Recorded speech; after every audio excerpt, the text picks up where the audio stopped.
Assalamu alaikum wa rahmatullah. Maliɲɛnw Mali kɔnɔ ani Mali kɔ kan. Aw mana kɛ yɔrɔ o yɔrɔ nin waati in na an ka foli b'aw ye. Bi su in na le 6 décembre 2021 an ka cɛkɔrɔba Cheikh Imam Mahamud Diko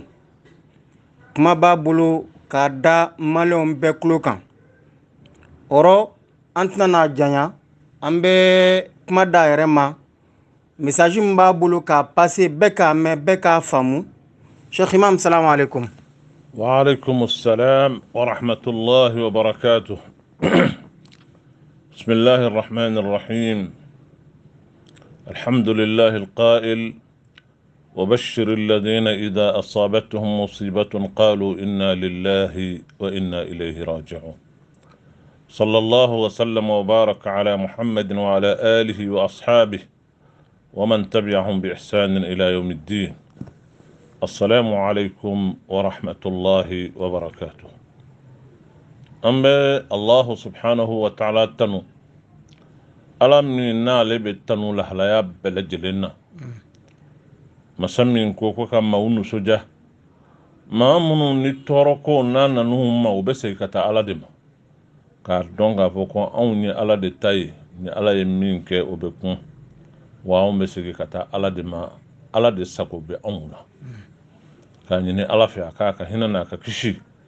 a k'o caya alakira Muhammad ka sallallahu alaihi wa sallam a n'a so dunke sanimaw a n'a jɛɲɔgɔn ɲumanw. Ala ma yafara an bɛɛ lajɛlen ma. Amin. Ka alisilamɛ bɛɛ lajɛlen fo, ka jamanaden bɛɛ lajɛlen fo. Ahmed, Naam. n bɛ kuma n dusukun kamikaminen, n bɛ kuma n haminen. Juma min a tɔgɔ ye di dimanche min tɛmɛna ne ye jama sigi ka duwawu kɛ ka kuma in sen fɛ baara dɔw bɛ ka kɛ an ka jamana in kɔnɔ. N y'a jira kɛbagaw la k'a fɔ fɛn min bɛ ka kɛ nin ye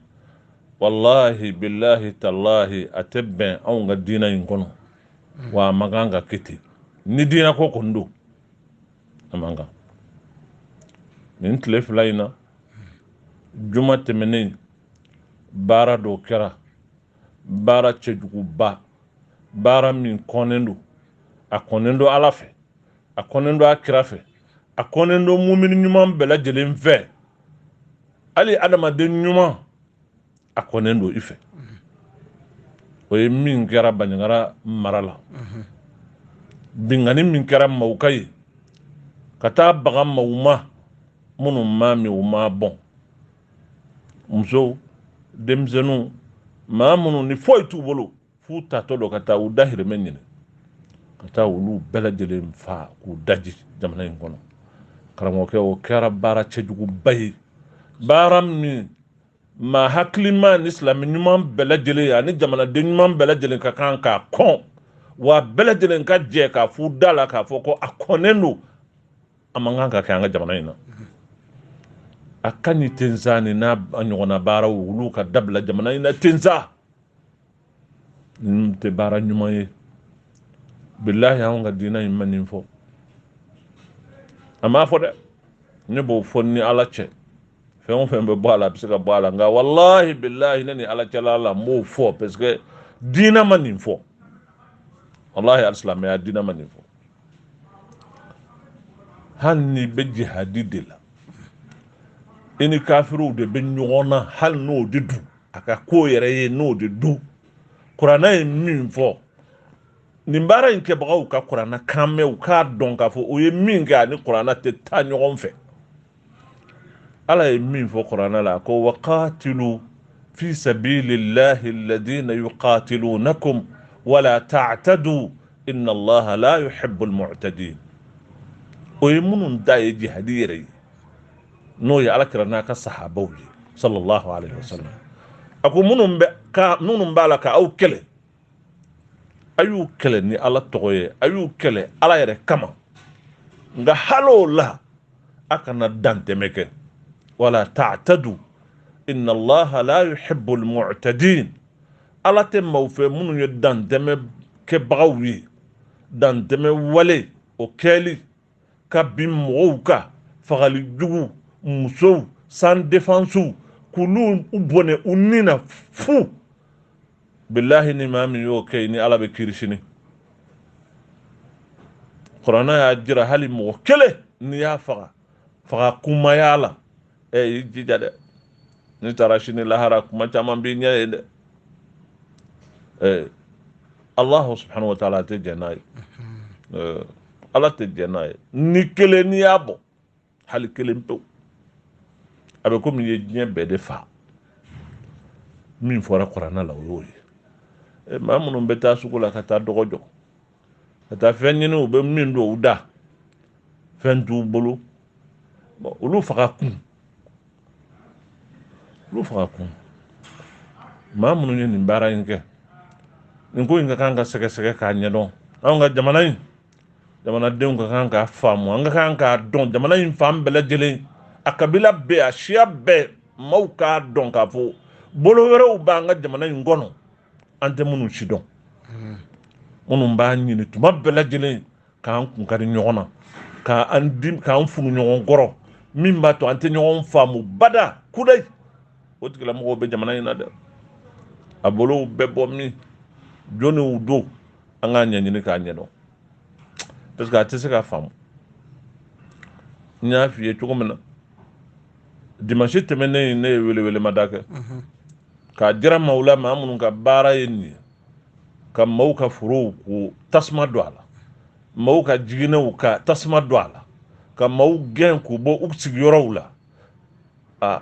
o baara min filɛ nin ye baara ɲuman tɛ dɛ ne b'o f'i ye Ahmad ni min kɛra adamaden ka kan ka hɔrɔnya la i ka kan k'o fɔ a ma tile fila bɔ tuma min ni kuma in bɔra n y'a mɛn kuma bɔra yen nɔ u ka ɲɛmɔgɔ fɛ n'o ye Toloba ye a ye kuma min fɔ kuma in a diyara n ye a ko maa o maa bɛ yen n'i wulila ka bɔ i sigiyɔrɔ na n'a sɔrɔ a wuli kun tɛ dɔwɛrɛ ye i siranna de ale bɛ lahidu di i ka sigi o kuma in fɔli tile fila ni ɲɔgɔnna baara jugu ka kɛ a bɛ se ka faamu wa a tɛ se ka faamu ni min kɛcogo ma ɲɛ o fɔcogo tɛ se ka ɲɛ dɛ wala ni baara min kɛcogo ma ɲɛ a fɔcogo tɛ se ka ɲɛ cogo si la maa minnu ye nin baara in kɛ maaw don minnu b'a fɛ ka jamanadenw kunkari ɲɔgɔn na kudayi wa an ka kan k'an janto an yɛrɛ la an ka ɲɔgɔn faamu an ka hakili fara ɲɔgɔn kan ka ko in ɲɛɲini k'a ɲɛdɔn maa juguw bɛ fan bɛɛ lajɛlen a bɛ kuluw bɛɛ cɛla pour que jamanadenw u kana se ka ɲɔgɔn faamu cogo bɛɛ lajɛlen na an kan k'an hakili to dɛ n b'o fɔ n bɛ segin a kan n ko n si sera yɔrɔ min na ani ala ye n bila jɔyɔrɔ min na n ye alimami de ye waati dɔw kɛra ala y'a latigɛ jamana diinɛ ko bɛɛ lajɛlen ala y'a kalifa n na kow bɛ jamana kɔnɔ ni n y'a ye n ka kan ka se k'o fɔ ne ye n ta fɔ ni hakilimaya fɔli ye ani kɔnɔnandiya fɔli ye ko ma caman fɔra ne fɛ mɔgɔw olu n'u tiɲɛna u ko n ma ko Diko i da bɔ jamana in kuma la kana kuma tuguni kana fɛn fɔ tuguni nin bɛ ka f'i ma nin bɛ ka f'i ma nin bɛ ka f'i ma n ko ni fɛn o fɛn fɔra n ma n yafara maa minnu b'o fɔ fana n t'a minɛ k'a fɔ ko n juguw don ayi i b'a sɔrɔ u m'an faamu de il faut accepter aussi que les autres ne puissent pas vous comprendre fana ka kan ka sɔn o ma e ka fɔ ta mɔgɔw bɛ sɔrɔ minnu t'a faamu o fana y'u ka hakɛ dɔ de ye e k'a fɔ k'i tɛ jɛn n'o ye o fana tɛ ɲɛ o wala o tɛ ɲɛ Sheikh Imam i b'a hakɛ to i ye Toloba ko kuma fɔ i ka kuma na i b'a fɛ k'a fɔ de Toloba sigiyɔrɔ bɛnna yɔrɔ min ma n'a kuma na bɛ lamɛn i b'a fɛ k'a fɔ maliyɛn bɛ yɔrɔ o yɔrɔ an ka jamana in kɔnɔ n'u bɛ lamɛn u k'u seko bɛɛ kɛ pour que bɛn ani kɛlɛ bɛ se ka sabati jamana in kɔnɔ wa i ka message b'a fɛ k'o de fɔ wa ne b'a fɛ k'a fɔ ne ma deli k'a tɔgɔ fɔ nka foyi la mais adamaden kɛ ladiri ye a ye kuma min fɔ o don ne yɛrɛ tulo y'a mɛn k'a fɔ k'a ye yamaruya di maa o maa bɛ yen n'i wuli kun o ye siranɲɛ de ye n'i tɛ ko wɛrɛ ɲini o tuma olu bɛ lahidu di bɛɛ ka segin sigiyɔrɔ ma foyi t'i sɔrɔ ni maa min y'o fɔ a ye ŋaniya ɲumanya kɔni kɛ kojugu mɔgɔw kana kɛ k'u t'o fana dɔn o fana man ɲi dɛ o n'ale y'o kɛ tile fila a yɛrɛ sigilen bɛ yɔrɔ min na ni ɲɔgɔnna baara jugu kɛra a la kata baga mauma ku fa munu ma mi ma bon e nan fana yan damne amma hala fo ka fo nim min kara amanye o fana ya ladriya yewa ayo tori o te ladriya yi o kuma ni bara min kara bara imanye ake bagaw o bita jo ala nya koroshini abu ni ngala parce que bara imanye de aw nga dina ye min fo teni nya fo kuma temenu na wa mesigaka sayyidina abubakar radiyallahu anhu wa arda ayma dawbla kata kele yorola ma min be kele nyama o don to ko usama ibn zaid ababla kele nyama do mi ama samu gan soro kira de kunya sugandi alayhi salatu wassalam kira fatora ka soro kele bolo ma wuli mo ko abubakar man ni demzeni abo ala kama were do ala ko ayintese ni ala gra ma min sugandi o bitu ala de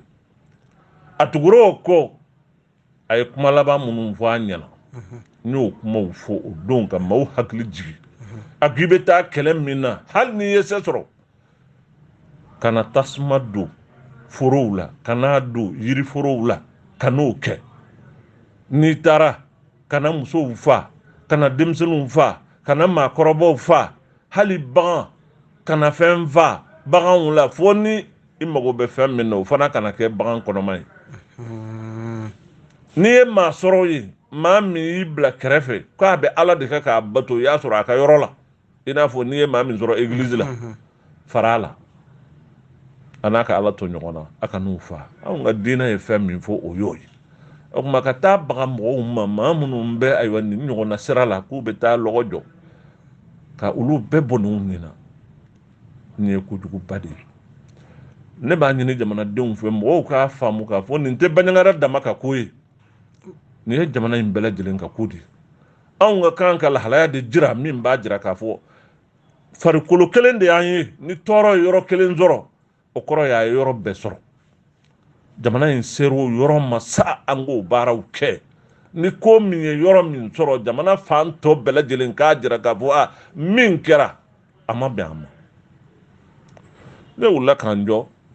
tuma min ni ogosago ko kɛra ne ye maaw fara ɲɔgɔn kan ko min kɛra a ma bɛn ni min fana filɛ nin ye n'a kɛra a ma bɛn wa n b'a ɲini jamanadenw fɛ kɛrɛnkɛrɛnyana jeunesse fɛ u bɛ yɔrɔ o yɔrɔ jamana in kɔnɔ u ka wuli k'u jɔ ka ŋaniya jira kɛ k'a jira baɲangarakaw la k'a fɔ ko u kelen tɛ min kɛr'u la a ma k'u kelen na a kɛra jamana de la minnu fara anw yɛrɛ balimaw don an sinjiw don an kokɛɲɔgɔnw don an jamanaden ɲɔgɔnw don minnu fara n'u ma min u ma bɔ ne bɛ deli k'a fɔ kuma in tɛ demagogie kuma ye o kuma in ye tiɲɛ kuma de ye n ko jɛɲɔgɔnya min bɛ ne ni k'a dɔw cɛ o tɛ nin filaw cɛ walahi n limanaw ni n balimaw ani n kokɛɲɔgɔnw a caman hakɛ t'a la o kuma nin ko min filɛ nin ye kabila ko tɛ siya ko tɛ jamana ko de don adamadenya ko de don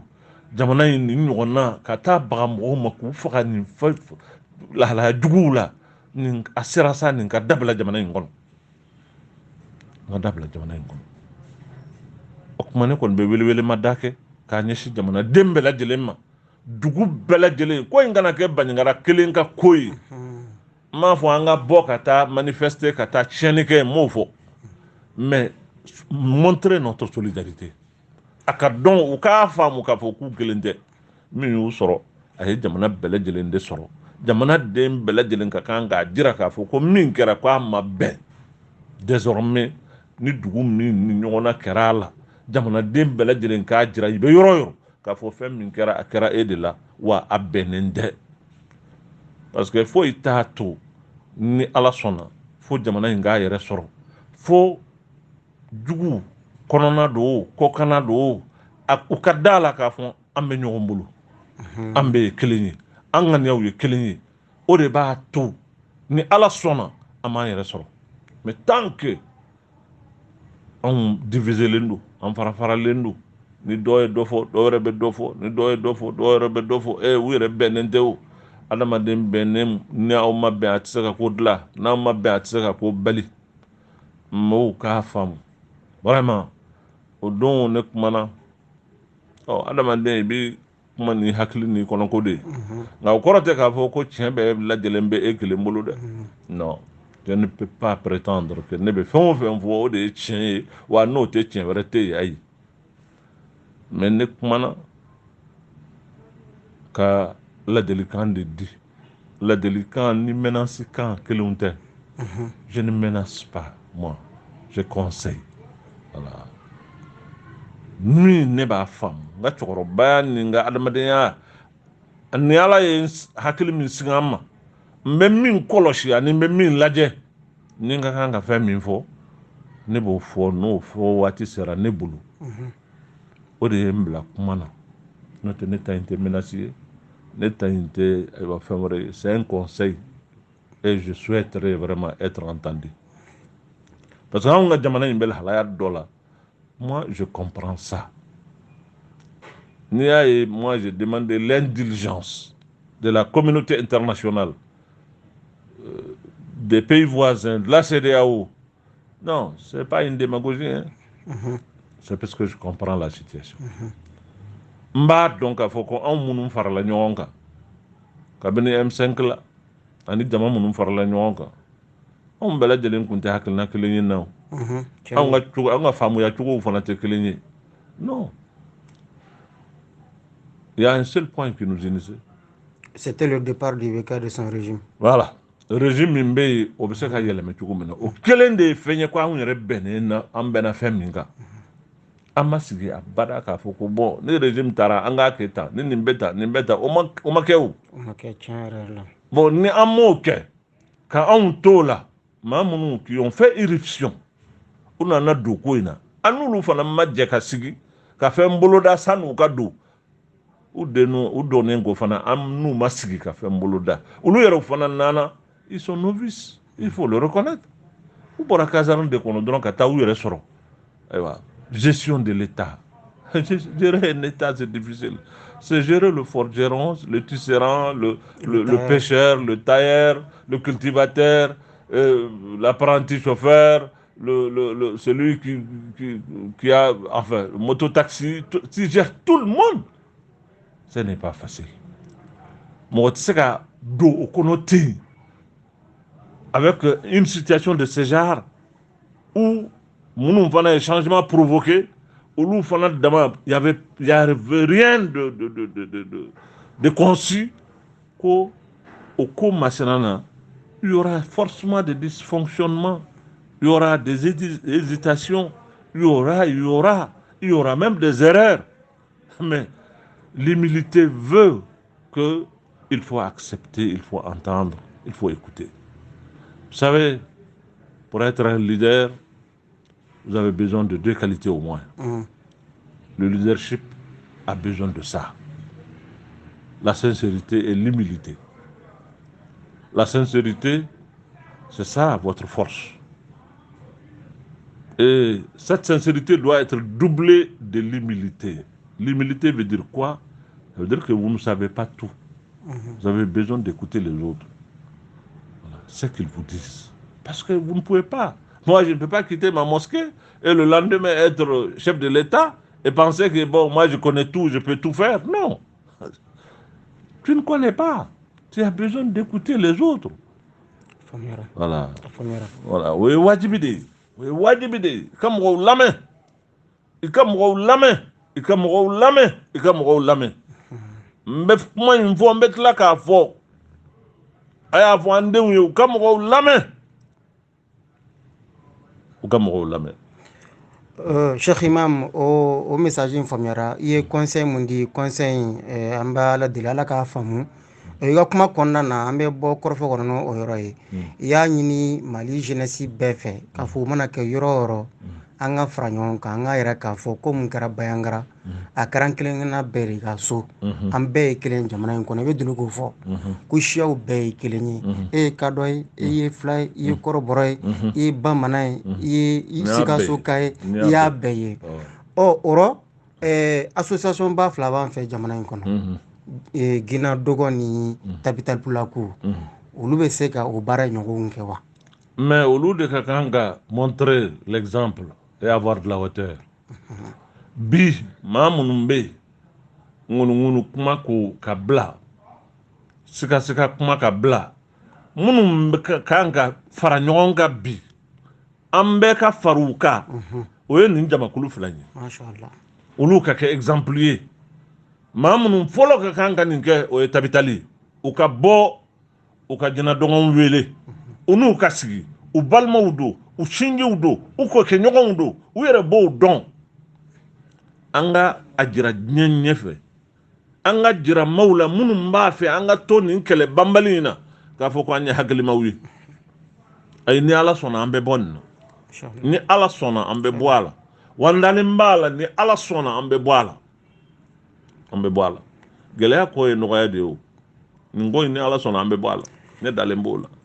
ala k'an bɛn sababa salamu alaikum warahmatullahi wa alaikum salam warahmatullahi an balima maliyɛnw ni tun ye an ka cɛkɔrɔba sheikh imam mahamudu diko a ye kɔrɔfɔ min fɔ aw bɛɛ y'a mɛn fɛn min kɛra bayangara ala k'an kisi a ɲɔgɔn wɛrɛ ma ala k'an ka jamana in kisi minnu fatura ala ka hin'u la songo a kɛra songo de ala ka hin'u la ala k'an kisi a ɲɔgɔn wɛrɛ ma